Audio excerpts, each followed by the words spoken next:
이 시간 우리에게 주시는 하나님의 말씀은 시편 51편 7절에서 13절까지 말씀입니다.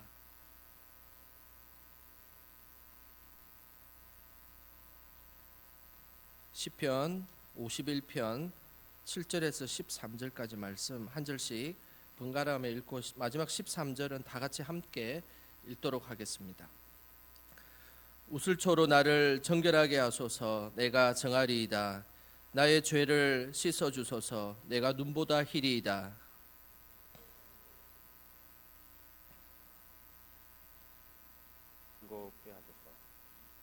주의 얼굴을 내 죄에서 돌이키시고 내 모든 죄악을 지워주소서. 하나님이여, 내 속에 정한 마음을 창조하시고 내 안에 정직한 영을 새롭게 하소서. 나를 주 앞에서 쫓아내지 마시며 주의 성령을 내게서 거두지 마소서. 주의 구원의 즐거움을 내게 회복시켜 주시고 자원하는 심령을 주사 나를 붙드소서. 그리하면 내가 범죄자에게 주의 도를 가르치리니 죄인들이 주께 돌아오리이다. 아멘. 오늘도 예배 자리에 나오신 우리 성도님들 주님의 이름으로 축복하고 환영합니다. 우리 인생은 어떤 가치를 추구하느냐에 따라서 그 인생의 삶이 달라집니다. 특별히 이런 가치를 추구하는 인생은 평소의 일상의 삶에서는 잘 드러나지 않습니다. 힘들고 어렵고 그리고 고난의 시간이 다가올 때 이 사람이 어떤 가치를 추구하느냐가 드러나게 되어 있습니다. 여성과 남성 그리고 흑인과 백인 인권 때문에 종신형을 선고받은 한 사람이 있었습니다. 그 사람은 감옥에서 다리를 제대로 뻗어서 누울 수도 없는 그런 좁은 감옥에 있었습니다. 그의 병기는 찌그러진 양동이 하나였습니다. 고문과 폭력으로 감옥에 시달렸습니다. 그의 어머니가 돌아가시고 그의 큰아들이 교통사고가 났음에도 불구하고 장례를 치르지 못하고 그 소식을 나중에서야 알게 되었습니다. 세월이 흘러 감옥살이 14년이 되던 해에 큰딸이 결혼을 해서 아기를 데리고 왔습니다. 그러면서 그 큰딸이 면회 중에 이렇게 아버지에게 질문했습니다. 아버지, 아기의 이름을 지어주십시오. 아버지는 말없이 뗏물이 찌든 윗 주머니에서 꼬깃꼬깃 구겨진 종이 하나에 글을 써서 그 딸에게 건네주었습니다. 딸은 그 종이 조각에 쓰여진 글자를 보자 눈물이 왈칵 쏟아졌습니다. 그 글자는 이렇게 쓰여졌습니다. 아즈위라는 단어입니다. 이것은 우리나라 말로 희망입니다. 오늘 이 이야기는 넬슨 만델라의 이야기입니다. 그는 44세에 감옥에 들어갔습니다. 그리고 무려 27년 동안 감옥살이를 하고 71세의 나이로 감옥에 나왔습니다. 기자들이 물었습니다. 어떻게 27년이라는 세월을 버틸 수 있었습니까? 그때 넬슨 만델라가 나는 위대한 변화가 반드시 일어나리라는 이 아즈위 희망을 한순간도 포기한 적이 없습니다 라고 대답을 했습니다.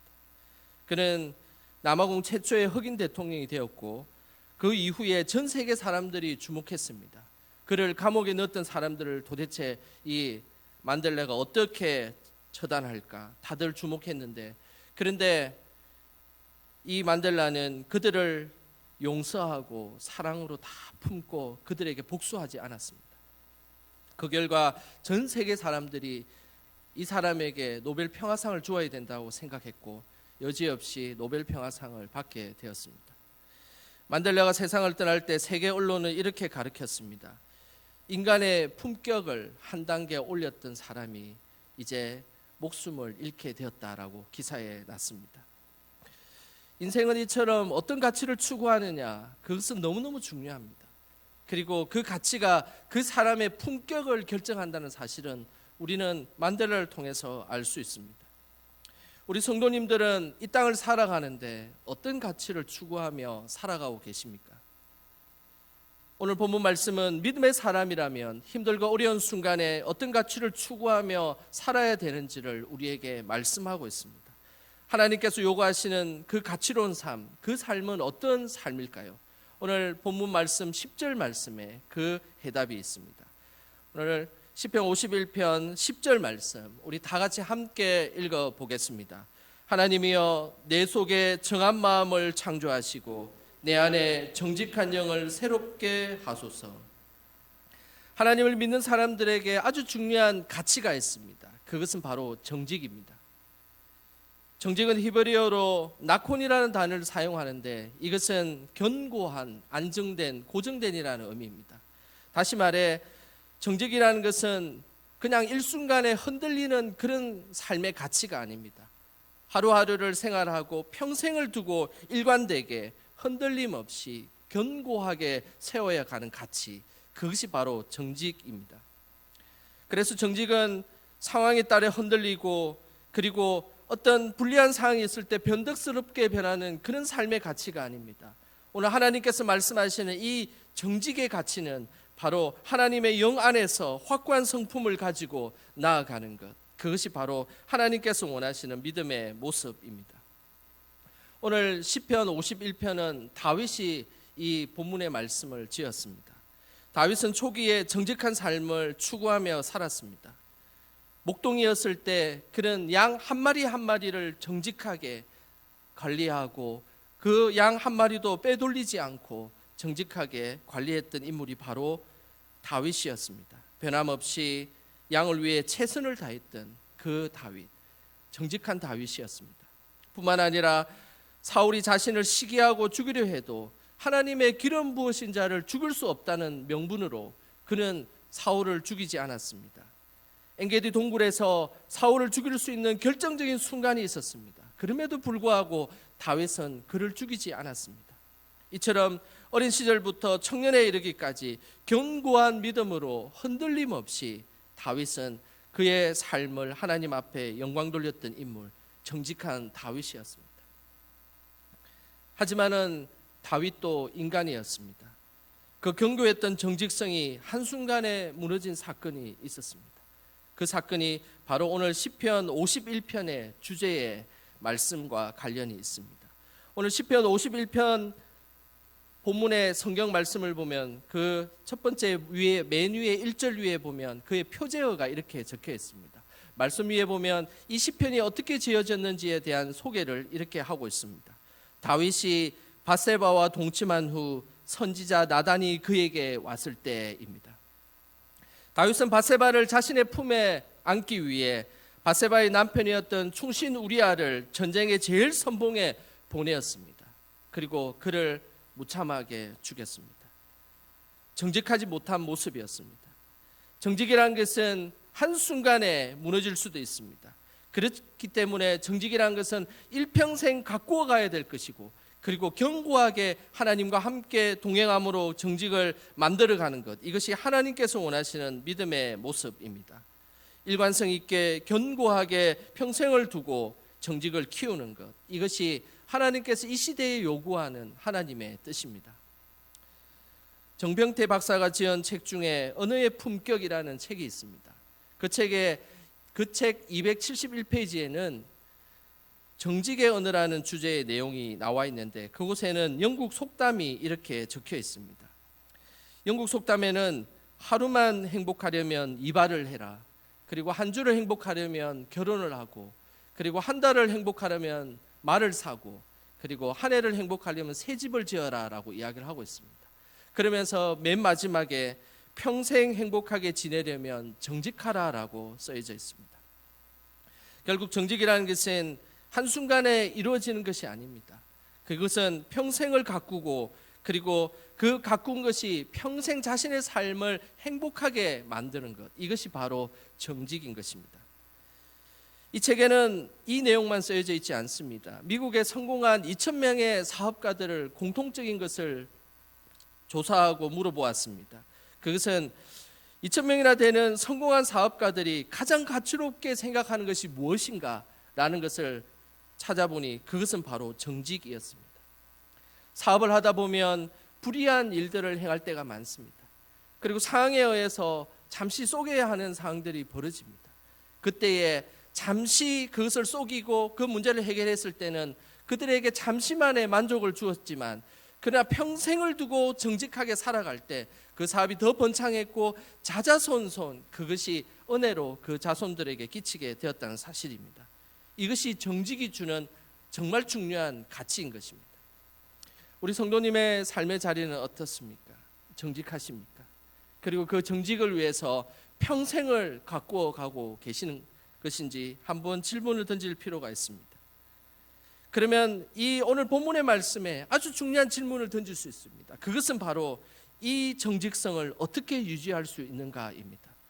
인간은 평생을 통해서 정직성을 유지할 걸 하나님은 기대하시지만, 그러나 인간은 연약하고 부족하고 상황에 따라, 환경에 따라, 시간의 촉박함에 따라 우리의 정직성이 쉽게 무너지는 것이 우리의 인간이지 않습니까?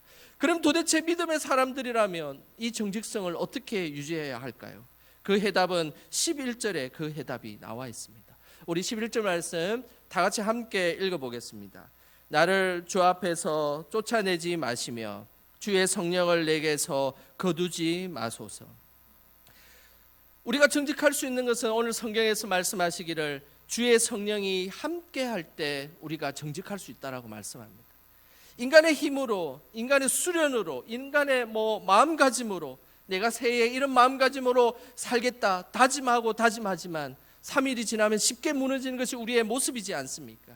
상황에 몰리고 시간에 몰리고 경제적인 것에 몰리고 그리고 여러 가지 환경적인 것, 인간관계에 의해서 몰리게 되면 우리는 정직을 잃어버리고 그냥 그때 맞춰서 살아가는 것이 우리의 모습이지 않습니까?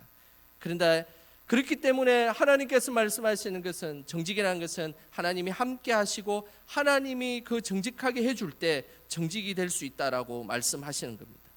정직하기 위해서는 우리 자신을 믿으면 안 됩니다. 오직 성령의 인도하심과 성령의 역사하심이 가능할 때 우리는 정직할 수가 있습니다. 이것을 메시지 성경에는 또 다른 번역으로 이렇게 우리에게 표현하고 있습니다. 메시지 성경에서 이야기하는 시편 51편 7절 말씀을 한번 화면을 보시면서 우리 다 같이 한번 읽어보겠습니다. 주님의 세탁기에 나를 담그소서. 이 몸이 깨끗해져 나오리다. 너무 현실적인 그리고 실제적인 표현이지 않습니까? 주님의 세탁기에 우리를 담그는 것입니다. 그리고 세탁기가 돌아가서 성령의 세제가 세탁기와 함께 버무려질 때 우리는 깨끗한 삶을 살 수 있다라고 오늘 메시지 성경은 이렇게 말씀하고 있습니다. 우리가 하나님 앞에 정직해질 수 있는 것은 우리가 더 하나님을 붙들고 살아갈 때 우리가 정직해질 수 있는 겁니다. 우리 안에 대안이 있는 것이 아니라 하나님 안에 대안이 있는 것입니다. 그래야만 우리는 믿음의 사람으로 이 땅을 살아갈 수 있는 것입니다. 다윗은 자신이 하나님 앞에 많은 것들을 깨달았지만 특별히 깨달은 것이 있었습니다. 그것은 회개하지 않으면 성령이 떠난다는 것을 다윗은 너무나 잘 알고 있었습니다. 성령의 동행하심으로 전쟁에 승리하였고 성령의 감동으로 찬양을 지었고 그리고 성령의 인도하심으로 그런 국정을 운영했습니다. 그러면서 시편 16편 8절에 다윗은 이렇게 고백합니다. 내가 여호와를 항상 내 앞에 모심이여 그가 나의 오른쪽에 계심으로 내가 흔들리지 아니하리로다. 하나님은 항상 내 옆에 계시고 나의 오른쪽에 계신다는 겁니다. 그러면서 하나님이 나와 함께 계시기에 나는 흔들리지 아니하리로다라고 고백했던 다윗, 그의 인생의 기반이 흔들렸습니다. 그것은 정직하지 않았기 때문입니다. 하나님 앞에 죄를 지었기 때문입니다. 다윗이 더 두려워했던 것은 하나님 앞에 그가 정직하지 않음을 통하여서 하나님의 영이 자신을 떠날 수 있다는 사실이 그를 두렵게 하였습니다. 그래서 다윗이 가장 두려웠던 것은 성령이 자신을 떠나는 것이었습니다. 그는 철저하게 하나님 앞에 회개하였습니다. 회개라는 것은 하나님과의 관계를 더 친밀하게 만듭니다. 그러나 단순히 우리가 죄책감을 사로잡히는 것, 죄책감에 사로잡히는 것은 오히려 하나님과의 관계를 더 멀어지게 만드는 것입니다. 그래서 하나님께 나아가기 위해서는 하나님의 영에 충만한 자로 이 땅을 살아가는 것입니다. 우리는 육적인 존재가 아니라 영적인 존재들입니다. 영의 사람이 힘든 것은 바로 영이 충만하지 않을 때 우리가 영적인 사람들은 힘들게 되어 있습니다. 우리의 삶을 잘 돌아보십시오. 내가 영적으로 충만하지 않을 때가 제일 힘들지 않습니까? 그런데 그런 모습들이 힘들지 않은 것을 느끼는 사람이 바로 믿음의 사람인 것입니다. 전혀 그런 것에 개의치 않고 살아간다면 그것은 우리의 삶을 한 번쯤 돌아보아야 되는 것입니다. 저도 설교를 준비하면서 가장 힘든 순간이 있습니다. 그것은 바로 제 스스로가 하나님 앞에 영적으로 충만하지 않을 때입니다. 하나님의 감동으로 이 성경 말씀이 써있었는데 이 말씀이 감동으로 다가오지 않을 때, 그때가 참 설교를 준비하기가 가장 힘든 순간입니다. 이 코로나 시대는 영적으로 쉽게 나태해지는 시기입니다. 하나님과의 교제가 올바로 일어나지 않은 그런 시기입니다.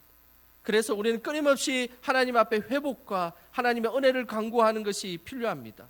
기도를 해도 하나님에 대한 갈급함이 없고, 말씀을 읽어도 감동이 없고, 찬양을 해도 은혜가 되지 않는다면 다시 한 번 더 우리는 하나님 앞에 기도해야 되는 것입니다. 하나님, 주의 성령을 내게 보내주시고 그 성령의 충만함으로 내가 이 땅을 살아가게 하여 주시옵소서라고 하나님 앞에 기도해야 된다는 것입니다. 다윗은 우리아를 아무도 모르게 전쟁 중에 전사하게 만들었습니다. 그는 알리바이가 정확하고 명확했습니다. 왜냐하면 당사자가 죽었기 때문입니다. 그러나 하나님은 나단 선지자를 통해서 자신의 잘못을 깨우치게 했습니다. 다윗이 위대한 것은 그 잘못한 것을 합리화시키는 것이 위대한 것이 아니라, 다윗이 위대한 것은 그래도 그 순간에 변명하지 않고 사무엘하 12장 13절에 다윗은 이렇게 고백합니다. 내가 여호와께 죄를 범하였나이다. 그는 자신의 죄가, 나단 선지자가 자신의 죄를 지적하자 그 자리에서 내가 여호와께 죄를 범하였나이다라고 그는 순순히 자신의 죄를 인정하고 회개하였습니다. 그는 살인으로 다 끝나는 것이 아니라 하나님이 두려웠던 것입니다. 하나님이 없는 세상은 그는 견딜 수가 없었다는 것입니다. 하나님의 영이 떠나는 것을 제일 두려워한 것입니다. 하나님은 다윗을 용서하셨습니다. 그렇다고 그가 잘못한 것까지 모든 것을 없는 일로 하지는 않았습니다. 바세바를 통해 동침했던 아이는 하나님이 죽게 만들었습니다. 하지만은 하나님께 회개함으로 나아갔던 다윗을 하나님은 회복시켜 주시고 하나님께서 정직한 영을 새롭게 해 주셨습니다. 하나님은 다시금 성령으로 다윗이 회복되는 그 순간 다윗은 깨달은 것이 있습니다. 진정한 그의 기쁨을 하나님께서 깨닫게 해 주셨습니다. 어떤 기쁨일까요? 12절에 그 말씀이 나와 있습니다. 우리 다 같이 시편 51편 12절 말씀 함께 읽어보겠습니다. 주의 구원의 즐거움을 내게 회복시켜 주시고 자원하는 심령을 주사 나를 붙드소서. 성령으로 정직한 영이 새롭게 된 자들에게 주는 축복은 바로 구원의 즐거움인 것입니다. 구원의 기쁨인 것입니다. 하나님께서 그 구원의 기쁨을 통하여서 우리의 진정한 기쁨이 그곳에 있음을 우리에게 말씀하고 있습니다. 하나님 앞에 정직하지 못했고 하나님 앞에 회개하였고 그 회개를 통해서 하나님께 주시는 축복은 바로 구원의 기쁨인 것입니다. 십자가의 사랑이 위대한 것은 우리가 태어나기 전부터 하나님은 우리를 용서해 주기로 작정했다는 사실입니다. 2000년 전에 벌써 예수 그리스도께서 십자가 앞에서 우리가 벌써 태어나기도 전에 우리의 죄를 용서해 주겠다라고 선포하시고 그렇게 십자가를 지셨습니다. 그런데 우리들의 모습은 어떻습니까?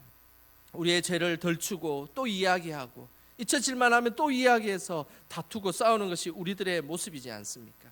그러나 하나님께서 보여주셨던 그 십자가의 사랑은 더 이상 죄를 기억하지 아니하시고 우리를 씻겨주시는 바로 그 하나님의 은혜인 것을 우리는 기억하셔야 되는 것입니다. 우리가 그 십자가의 사랑으로 나아갈 때 우리는 정직해질 수 있습니다. 그리고 그 십자가의 사랑으로 우리는 하나님 앞에 영광 돌리며 믿음의 모습을 보여드릴 수 있음을 오늘 말씀을 통해서 우리에게 이야기하고 있습니다. 예수님의 초상화 작가로 우리나라에 유명한 작가 한 분이 있습니다. 문순 집사님이라는 분이 계시는데 이분은 특별히 먹을 가지고 예수님을 그리기로 유명한 분이십니다. 어느 날 이 문순 집사님께서 예수님의 초상화를 이렇게 그림을 이렇게 그렸습니다. 그렸는데 예수님의 눈동자와 이런 것들을 다 그렸는데 어느 순간 예수님의 그 눈동자와 자신의 눈동자가 마주쳤던 것이었습니다. 그때에 그 화가인 그 집사님께서는 모든 죄가 예수님에게 다 드러날 것 같아서 견딜 수가 없었습니다. 그러면서 예수님의 초상화를 이렇게 그렸습니다. 예수님의 초상화를 그리다가 눈이 마주치자 도저히 예수님을 볼 수 없어서 예수님의 눈을 가려버린 것입니다. 그러면서 이 작가는 이렇게 고백하였습니다. 나는 울었다. 또 울고 울었다. 왜 그리 울었을까? 나는 내 손으로 예수님의 눈을 다듬며 눈물을 닦았다. 주님의 눈을 가리며 참 많이 울었다. 가슴이 답답한 가운데서도 난 주님의 얼굴을 가렸다. 숨쉬기 힘들었던 순간이었지만 이 거친 세상에 주님의 눈을 가린 예수님의 모습을 내놓기가 너무 아프고 쓰렸지만 두려웠지만 난 가렸다. 그러나 얼마나 큰 은혜가 나에게 머물렀던지 모른다. 가려도 가려지지 않는 주님의 얼굴은 나를 향해 미소 짓고 계셨다. 기도하겠습니다. 하나님 아버지, 우리 안에 정직한 영을 새롭게 하여 주옵소서. 항상 구원의 기쁨을 누리게 하시고 변치 않는 마음 가질 수 있도록 성령께서 붙들어 주옵소서. 예수님의 십자가의 사랑으로 예배드리게 하시고 그 십자가의 사랑으로 살아가며 그 십자가의 사랑으로 정직한 모습으로 하나님 앞에 영광 돌릴 수 있도록 인도하여 주옵소서.